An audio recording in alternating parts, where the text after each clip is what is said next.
பூமி முழுவதும் சூரபத்மன் என்ற அசுரன் கொடுமை செய்தான். தேவர்கள் எல்லோரும் பயத்தில் மறந்தனர். கைலாசத்தில் சிவபெருமான் கண்களை திறந்தார். அவரது நெற்றியில் இருந்து தீப்பொறிகள் பறந்தன. அந்த ஒளி உலகையே நடுங்க வைத்தது. சிவனின் தீப்பொறிகள் ஆறாக மாறின. அக்னியும் வாயுவும் அதை சரவண பொய்கைக்கு கொண்டு சென்றனர்.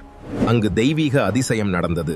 சரவண பொய்கையில் 6 குழந்தைகள் தோன்றின. கார்த்திகை பெண்கள் அந்த குழந்தைகளை அன்போடு வளர்த்தனர். அந்த இடம் முழுவதும் தெய்வ ஒளி பரவியது. அந்த 6 குழந்தைகளையும் அணைத்தாள். அந்த நொடியில் 6 உருவங்கள் ஒன்று சேர்ந்தது. ஆறுமுகன் பிறந்தார். முருகன் கடலோரமான திருச்செந்தூரை தேர்ந்தெடுத்தார். அங்கேயே சூரபத்மனை அழிக்க முடிவு செய்தார். கடலும் கூட அமைதியாக அவரை பார்த்தது. வெற்றிவேல், ஐயோ என்ன விட்டுவிடு.